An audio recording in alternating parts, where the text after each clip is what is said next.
immigrants, a flag can represent sacrifice, exile, opportunity, or even contradiction, and a whole load of other emotional challenges that we carry with us when we leave our home world and displace ourselves into the new world.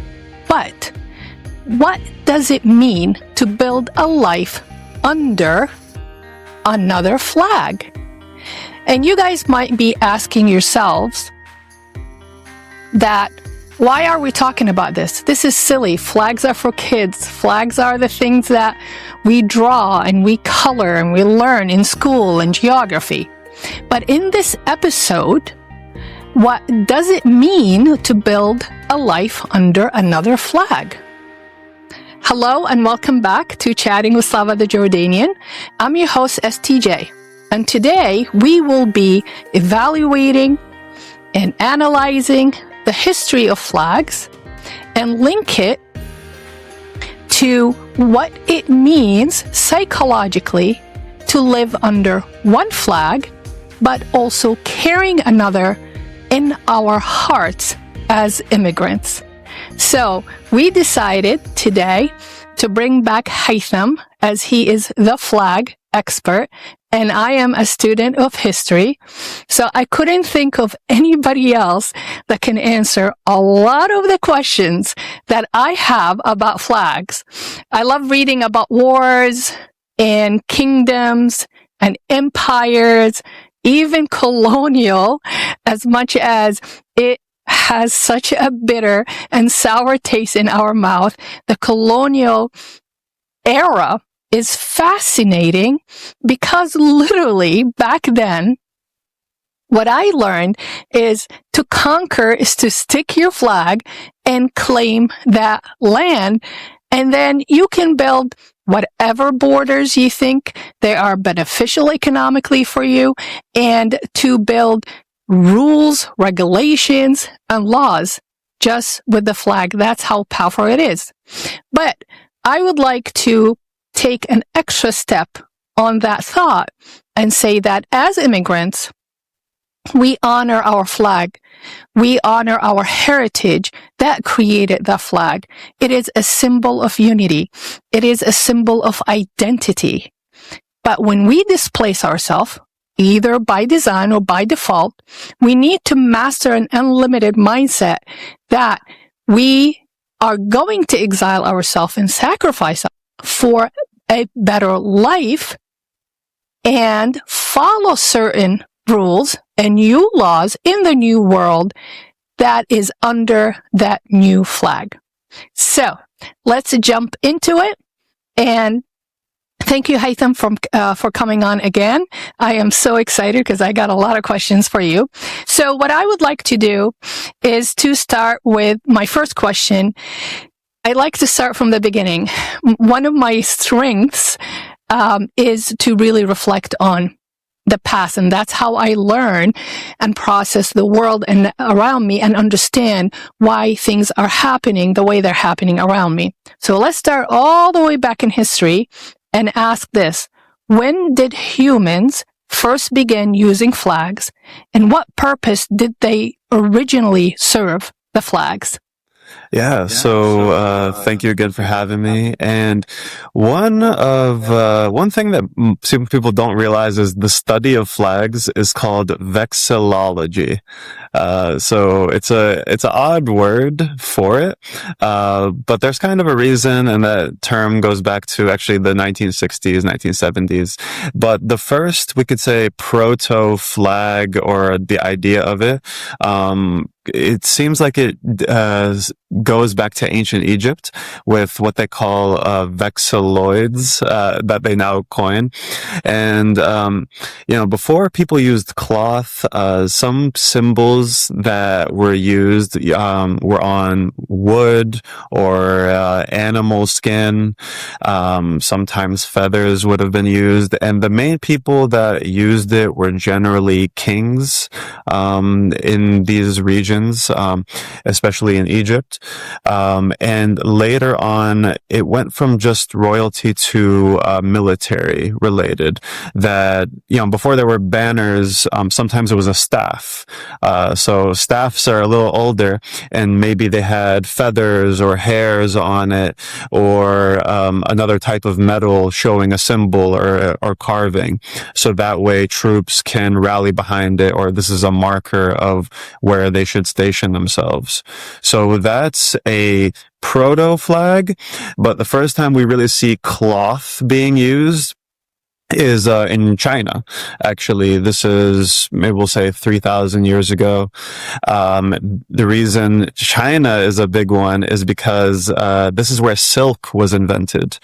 So your first big form of cloth being used was silk, with China being very known for that. And then the idea of this cloth later spread to north to Mongolia, and later to Persia and Mesopotamia. And of course, later on, you get to parts of Europe, especially Rome. Wow. Okay. I have so many questions. There's so much data. I love it. So what you're saying, just to clarify, flags were only used by kings first, right? Yes. Then military. Yes, then military and officers, and especially if you had chariots, they would have all these little signifiers. And so they were really just symbols to rally behind.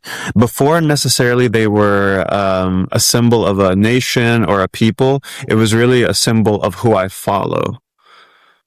Okay, so it's a leadership symbol. Yes. So I'm the leader, and if you pledge to that flag of the king, then you are supporting that king's policy, yes, methodology, ideology, so forth and so on. That's amazing. So when silk was discovered or created in China, so before it was just pieces, you said stone or metal. So wood, or wood, staffs of metal, and sometimes fur or feathers. Fur or feathers. Wow. Yes. That must have been gorgeous. I love that. It was, yeah. Must have been beautiful. I wonder if they did, was there any tatriz, like the stitchings? From what I know is in some parts, yes, there was different eras though. I think maybe more embroidery would be a little bit later, after just having like the hide or the skin of, an animal, and later, silk. But yes, embroidery has appeared, and I believe there's examples of this in, the Americas, especially around the Incan Empire areas in South America. So that's where you had maybe little square patterns or checkerboard patterns with different colors. Do you think the idea of having like this is my plate, right? So it's just a symbol of plate. Is it because the whole tribal concept of humanity, how like I belong to this tribe, I belong to that tribe? I'll tell you a story why I'm asking this. Okay. Is my grandmother, جدتي حليمة, my maternal grandmother, من قبيلة العزب, from the Azab tribe, بالسلط. So what they did is when the girl hit all the girls of the tribes, remember tribes, the Bedouin tribes, they own, it's all about the land, and all about the sheep herd, and all about, because that's a source of food, and it's all about the well that they control, which is the water source. Okay, so we have the land, so they grow stuff, and then you have the sheep that produces stuff, and then you have the water. So anybody that there were no borders, right? Anybody that crosses the territory, or doesn't belong here, or somebody's not familiar, they don't know anything about, you get in trouble, right? And that's where the tribal wars were. Really, that's all it is. So in Al-Azab tribe and all the tribes of Jordan, according to my understanding, when the girl hit maturity, they will tattoo every single girl. Very small, subtle tattoo. The forehead, next to the eye, the cheek, and the chin. Mhm. And the reason why, in case that girl got stolen, kidnapped, wandered around, got lost, because again, you have to, being in the desert or as a tribe, you learn your landmarks. There was no technology to know where you're going. So if you happen to herd, your sheep and you get lost and somebody finds you, they know the mark. They know that my grandmother belonged to Al-Azab tribe, and then they have the responsibility and the duty to take her back to her tribe safe and sound. So I'm telling this story because it sounds to me, the way you explain the history of flags, it's all about tribal, which group you belong to, just like the political parties we have these days, right? Like United States, the Democrats and, and the Republicans, right? You have the elephant and the donkey. You know exactly which group that you belong to. They have their own flag. I mean, these are basically their own flags. They're not banners, flying day in and day out, 24 hours. But we recognize that's how we learn the parties, or you guys learn the parties in school. So, do you think, just from somebody that looks into history so much and you know so much about it, do you think that's where possibly originated from, the whole tribal connection? I think there is an element of that. I think, in the early days, it was more, I would say it was more, like element of power in a sense, before it would, because, certain tribes at that point, as they form a confederation under a leader, and it's really, focus on the leader. So, for example, like a Bedouin tribe would be the sheikh or the chief. So you would rally behind that leader, and thus, because now you have a commonality, you have a union, and of course you have a symbol with it. I would say also later on you would start to see religious symbols being added to it. So, the cross, for example, was used a lot, especially with the adoption of Christianity by Rome under Emperor Justinian, let's say. So, and later on, you would see different groups using the sort of cross, but later, let's say with the rise of Islam and the caliphates, such as the Umayyad and the Abbasid, now it can also dictate what we call the ummah, or the nation. But when we say nation, not necessarily state in a sense, or nation state, where to them the unity was through the religion of Islam, but because they don't show icons, they had a white banner, let's say for the Umayyads, or a black banner for the Abbasids. So it was just having this significant banner of different colors that was a signifier of, this is the power that's growing. But also having religious inscriptions as well added to the unity, the chants that they would have. So even outside of just tribal, another layer of even religion was the next one to unite a nation in a sense. So that's exactly, I think, my next point that I wanted to ask you. According to what you just said, approximately how did early military or tribal banners evolve into the modern flag? Like how early did that? I know you mentioned it went from different material, like metal, fur, feathers, and then cloth with the discovery or the production is silk in China. But how did that go into coming from, it sounds like it's the East, but I know the Vikings also, they had banners, but those were cloth banners, right? I'm glad you mentioned that, because actually the first Europeans to really use flags kind of the way we think of flags was the Vikings, actually.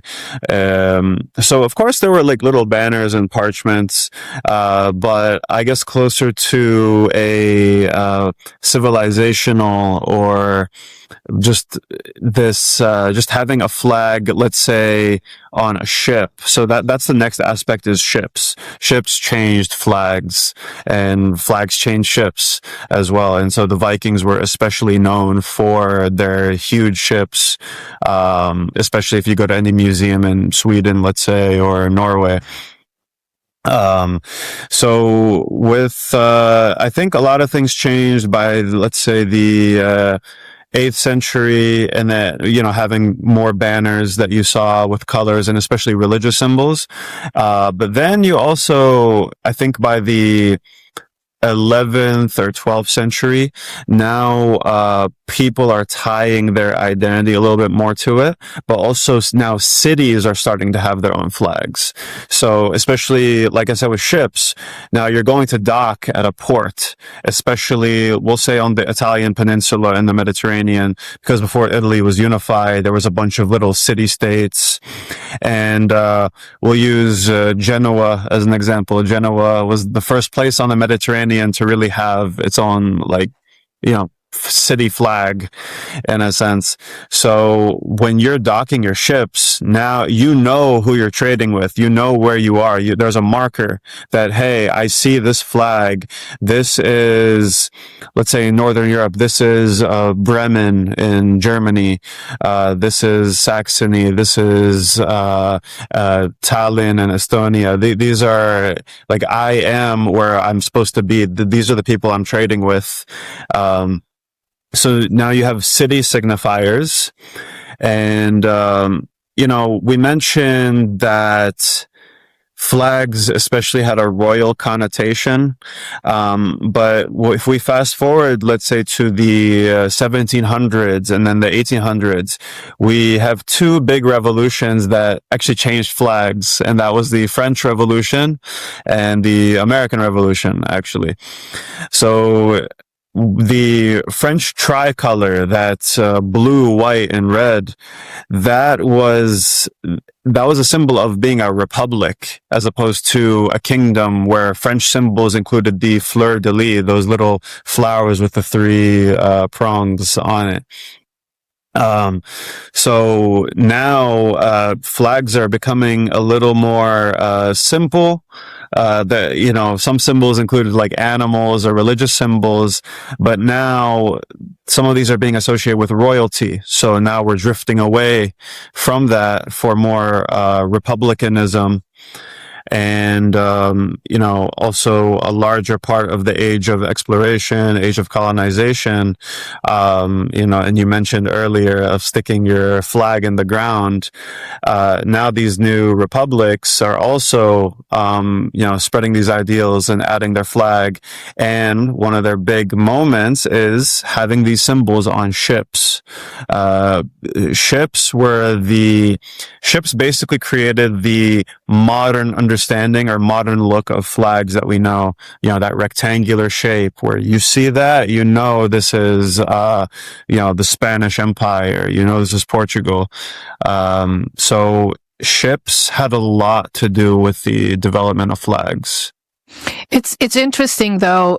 Makes sense, because all through history, we talked about this last episode. Remember when you were traveling and they were actually African heritage and race up in, you said Bolivia, was it? Up north? It's the northern...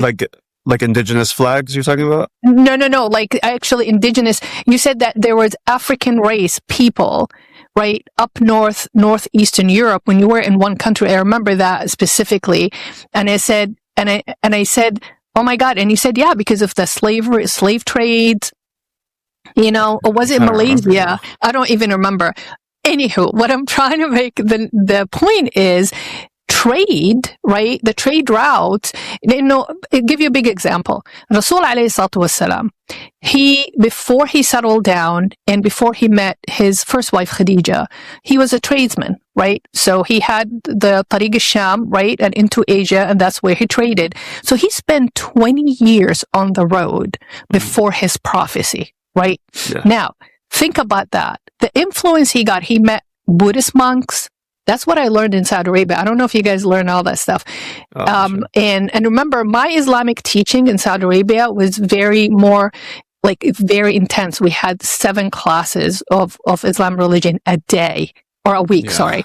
And we had 7 classes of Arabic a week, plus science, math, algebra, Quran, writing. It was insane. Yeah. So we learned that his lifetime he spent a lot of time in Asia. So he mingled with Buddhist monks. He mingled with Christian monks, like in their monastery. You know, he'll stop to rest. There were like basically rest stops or rest stations, and he will actually talk to them, live with them for days, weeks. He will trade, goes back to Mecca, goes back out there. He went, up through, like it says, Sham, which is Levantine, into Asia. He went to India, and they said he actually went as far as what we call modern Russia and back, because he just traveled 20 years because he couldn't stand staying in Mecca, because since he was young, about 16, 17 years old, when he was learning the trade from his uncle and from his grandfather, he was always like, the whole idol worshipping, sacrificing, virgins, sacrificing animals inside the Kaaba. Mm-hmm. That's what they used to do. That's why he went back and he washed the inside of Kaaba and he took it back. He was like, this is crazy. He was against gambling. He was against alcohol. He was against slavery. So that's why he traveled so much, because he couldn't stand being in Mecca. But what that did, it just opened his eyes, and I think Allah subhanahu wa ta'ala wanted him to do that in order to mature to receive his prophecy. My point is, trade, right, it brings that ideation, right? You exchange ideas, you discover different mindsets. Going back to the flag point, flags is the symbol of friend or foe, right? Because you talked about the ports, right? So I wonder if Rasul alayhi salatu wasalam, I'm not trying to be religious here, he had some kind of identification as a tradesman. Like because Quraysh was a lot of tribes, right? So I wonder if Quraysh had banners. Every tribe had a banner, right? His Abi Talib had a banner. Hamza had a banner. Ali had a banner, because they all different basically tribes, different families. So how somebody like him, I always wonder, maybe that'll be another episode, somebody for him to travel across, he's nobody. Nobody knows him in Asia. Nobody knows him in India, to say, well, is he a friend or he's a foe? Who does he belong to?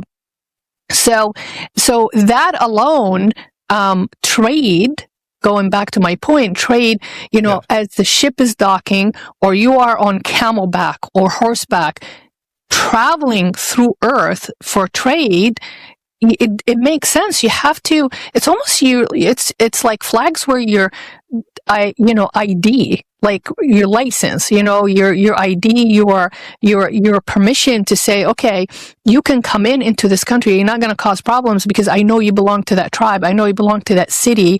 Because like you said, even Italy was divided. It was unified, I think, way later. I'm not sure what. Like 1800s, yeah. Yeah, it was crazy. So Florence was a country, Venice was a country, Rome was a country, Milan was a country, Genoa was its own country. So I think there were 6 or 10 countries in one country before they got unified.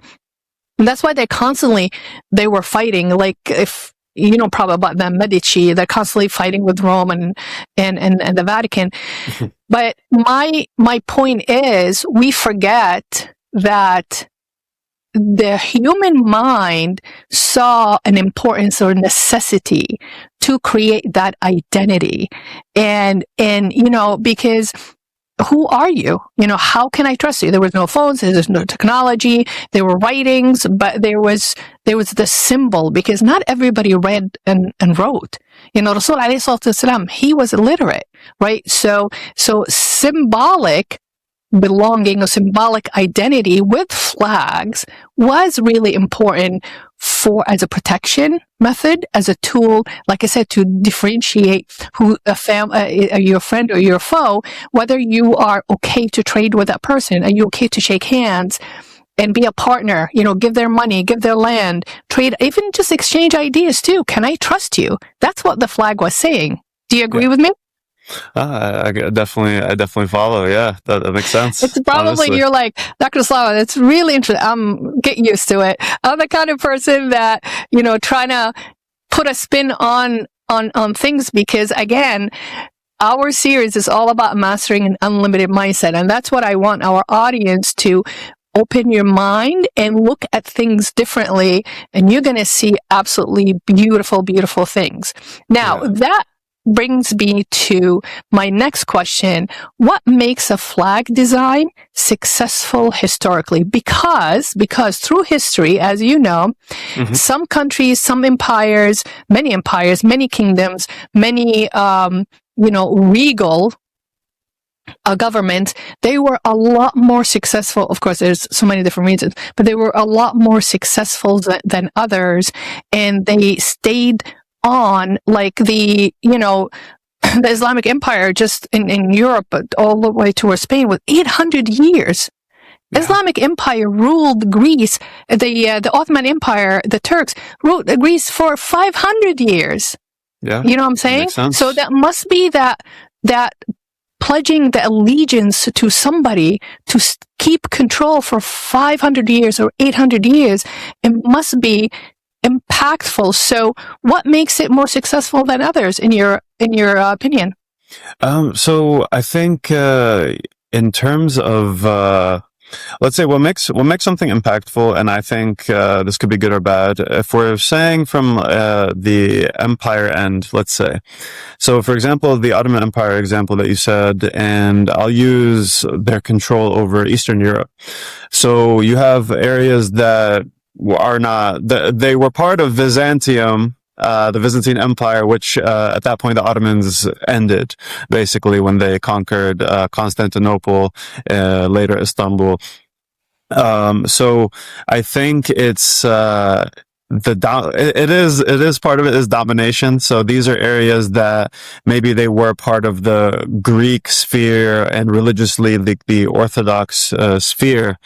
And now when you have this new power taking over, it's like, oh, well, I guess I should probably follow along or listen, whether it benefits me. And for some people, let's say, Slavic peoples in, Bosnia, many actually converted to Islam. That's why many Bosniaks, many are Muslim, because maybe when they practiced Christianity, they practiced it in a way that the Pope or some of the archbishops did not agree with, like praying in your home versus praying at a church.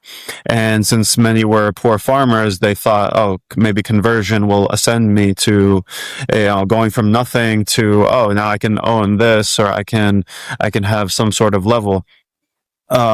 So that could be one end where, some benefit, but then for those that want to hold on to an identity, will use, their cousins, the Serbians, who are also Slavic peoples, but follow Orthodoxy.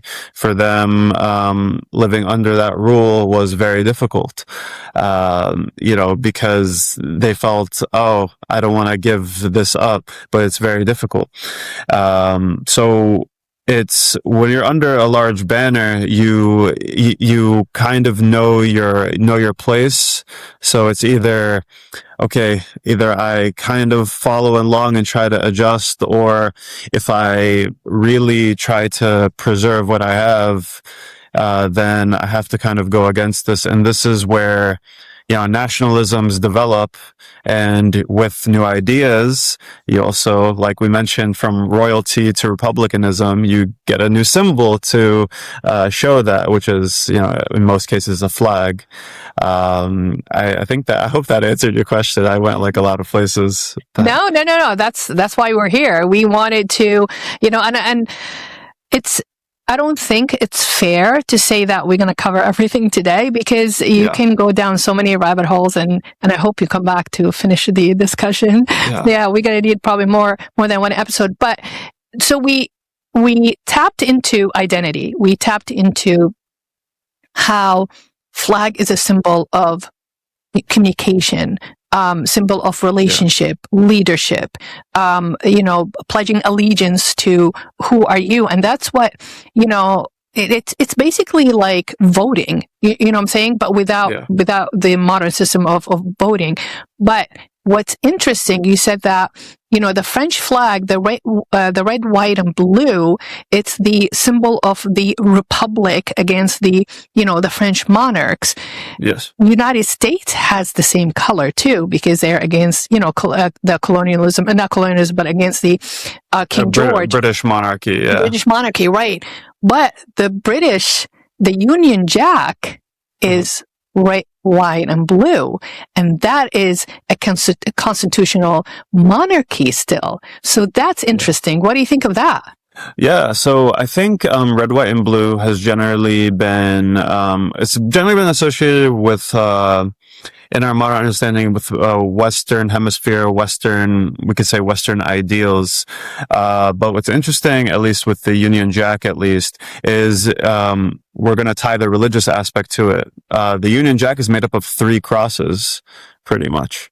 The Union Jack, or before it was 3, it was 2, and that included the St. George's cross, which is, like it looks like a T-shaped cross. And that's the flag of England, which is white with a red cross through. But then the second iconic one, and this is the flag of Great Britain, which includes England and Scotland. And that was the St. Andrew's cross, which is more like an X. And actually, one of the oldest flags continuously in use is actually the Scottish flag, from I think that design of the St. Andrew's cross to represent Scotland and later Scottish identity. It goes back to around the 1100s. And so that Union Jack, it has religious connotation, but it's also a symbol of its links. What is under this union, which includes now, England, Scotland, Wales, and now Northern Ireland.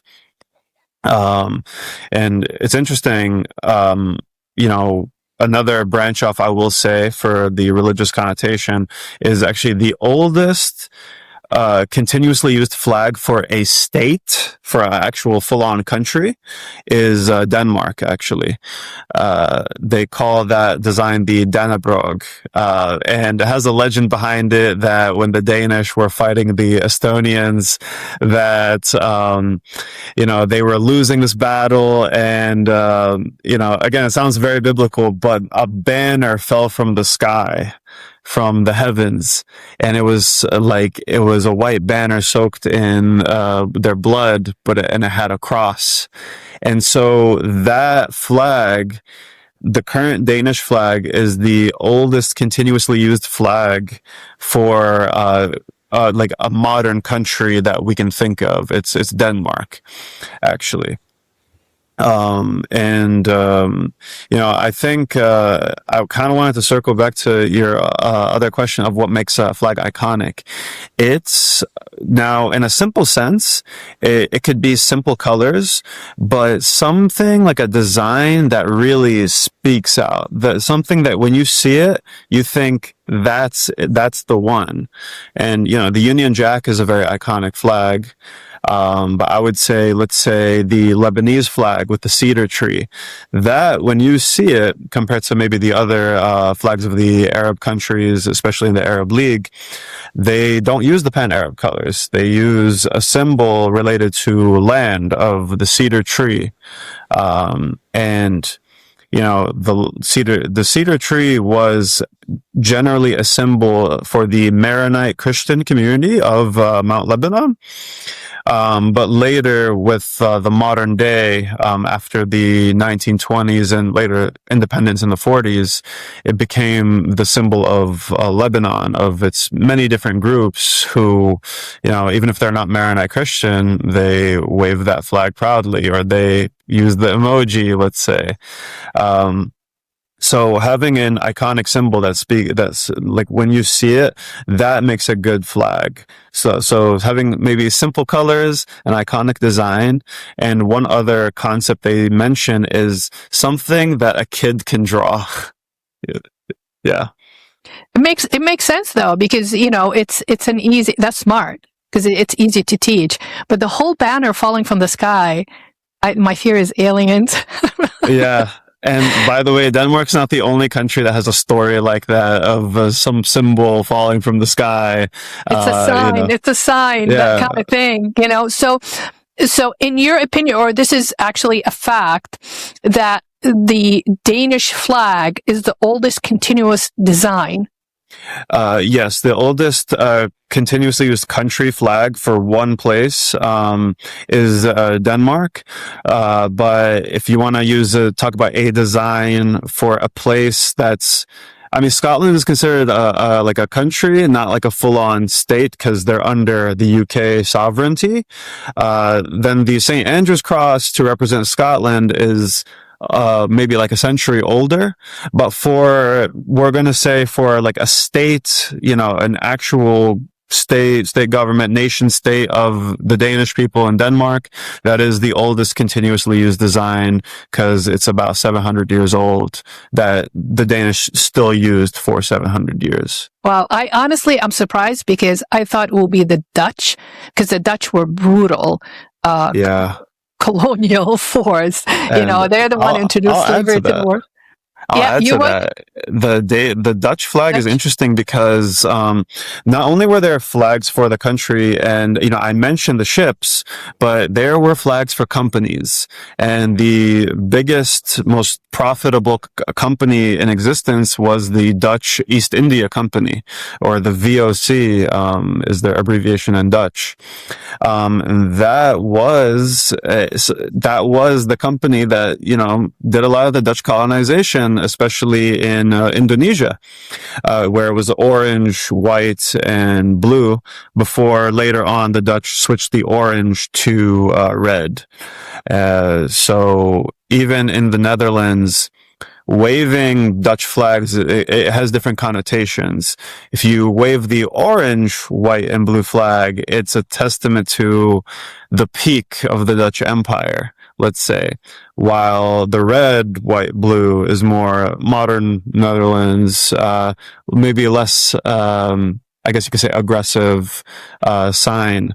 But that old Dutch flag of the orange, white, and blue was really enveloped by the Dutch East India Company, which again, that was the most profitable company like in history, whether it was slavery or extraction of resources versus extraction of people.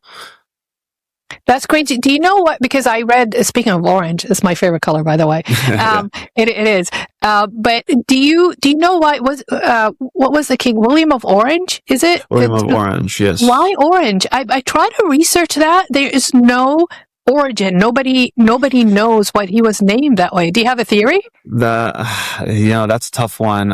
Even when I've tried to research it, it was a little bit tough.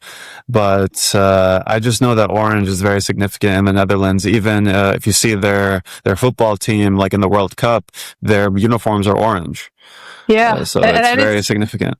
That is interesting. Now, going back to the red, white, and blue, it's the republic, basically, the rebel, the rebellions. Why do you think United States, after everything they had between them and England, to keep those three colors, does the red, I think, according to France, I forgot what it meant. I think because of the French Revolution, the red means something, the white means something, and the blue means something. Is that correct? Yes. So generally and I'm saying like all world flags, generally red symbolizes blood of those who fight for the country, the blood shed for independence, blood shed for freedom. That's generally what it would mean, or it could be pride, and pride in your blood. White a lot of times can symbolize liberty. And actually another design for liberty is a 5-pointed star. So stars, you're starting to see a lot more places use stars in their design. 5-pointed stars, that's a symbol of liberty as well. Now blue, I forget what exactly it was for the U.S. stake, but blue in a lot of flags, especially Latin America, especially Central America, El Salvador, Honduras, Guatemala, usually represents the bodies of water. So in that region, let's say in Central America, one stripe could be the Pacific Ocean, the coast that they have on the Pacific Ocean. The other could be the Caribbean Sea. So, blue is very significant, especially with water. Yeah. That's interesting because during the French royalty, blue was used a lot in their clothing and their decor. Their china was blue because they believed that the royal family are so holy. They actually dressed them up like angels. That's why they had the white wigs, the powdered white wigs. To look like the clouds because they're heavenly, they're so divine and they're holy. And even their children, as young as the moment they start walking, the royal children, they'll put that white powder wig on because they are the holy, right, family, basically. Because when you belong in heaven, what's heaven? You have the sky, you have the white cloud and the blue sky. So they wore a lot of blue in Versailles, and they dressed their furniture. I don't know if you've been to Versailles, France, but Versailles had a lot of blue furniture, gold and white, because that's, the gold is the gold ring of an angel, and then you have the angel wings, and then the flying in the sky, basically. And even their mosaic, their ceilings are constantly painted with like heavenly scenes, right?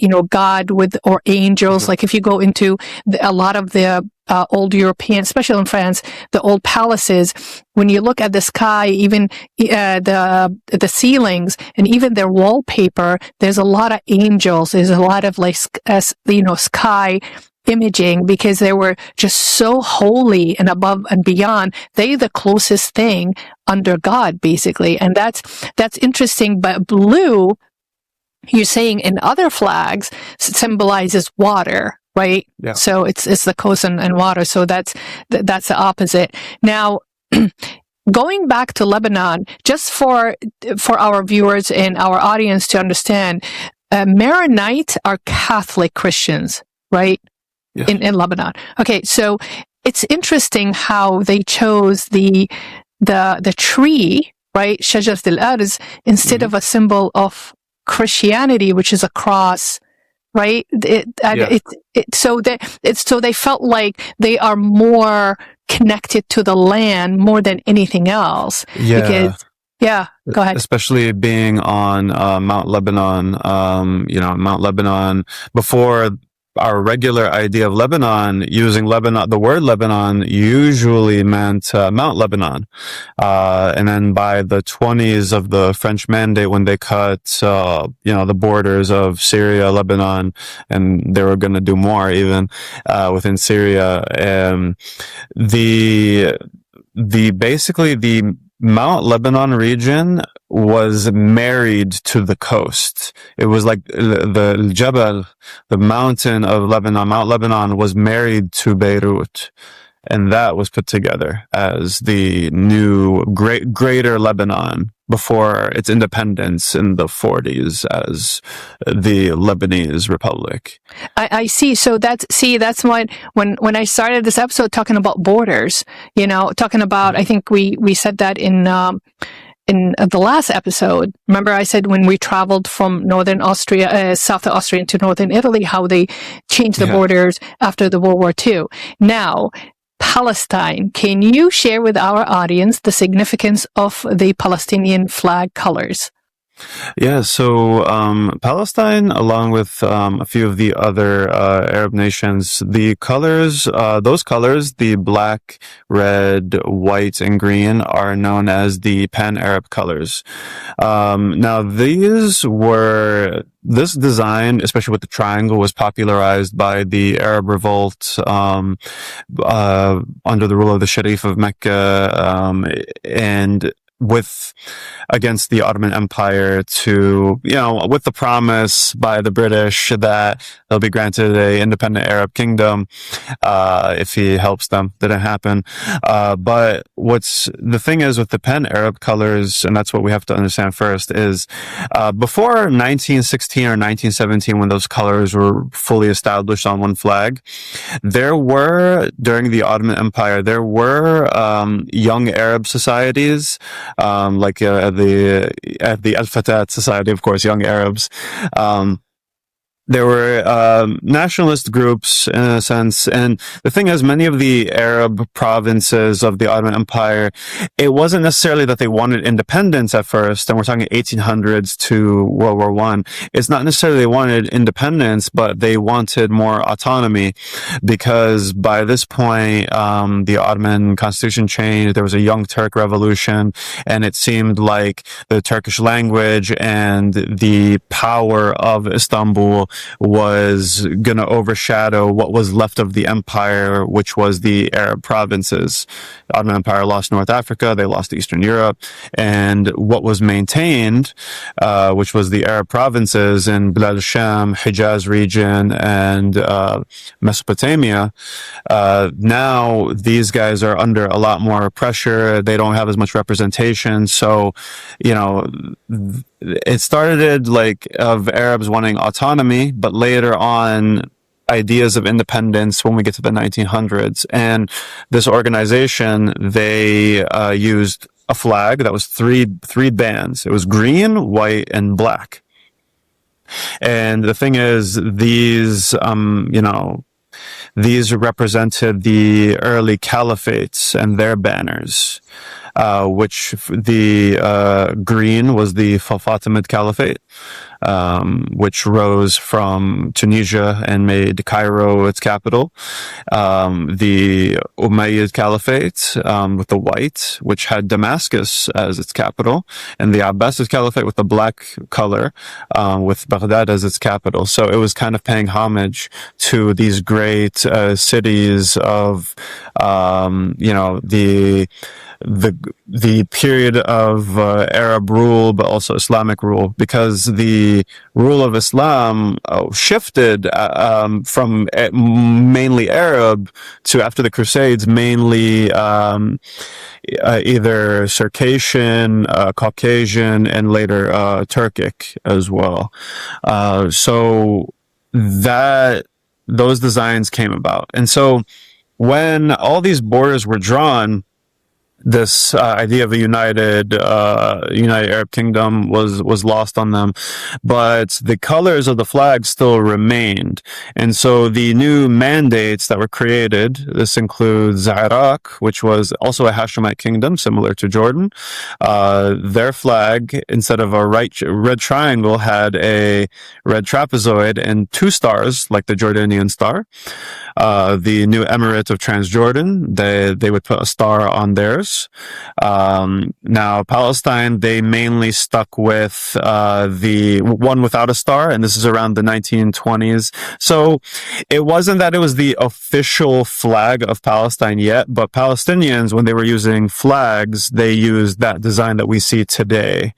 And so there's actually a famous picture of the Al Hamra cinema in Jaffa in the 30s, I believe, and you can see the top of the cinema had a flag that looks like the Palestinian flag, like no stars, just straight up.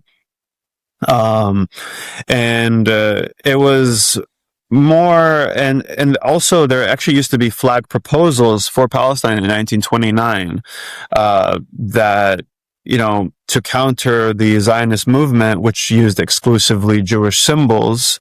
The Palestinian Arab movement kind of combined Islamic and Christian symbols, kind of to counter the Zionist movement, but also the British, because these Arab flags in Palestine were not allowed to be used during the British Mandate period. The only flags that could be waved was the British Union Jack and the Zionist movement flags that they had at the time. So in old encyclopedias, you can find like this French Le Petit Journal. When they have a flag of Palestine, it shows the Jewish Agency's flag, because the representation Palestine got on the world stage before 1948 was by the Jewish Agency, by David Ben-Gurion. So this attachment to that Arab flag became something different, especially in the 1960s with Palestinian resistance movement.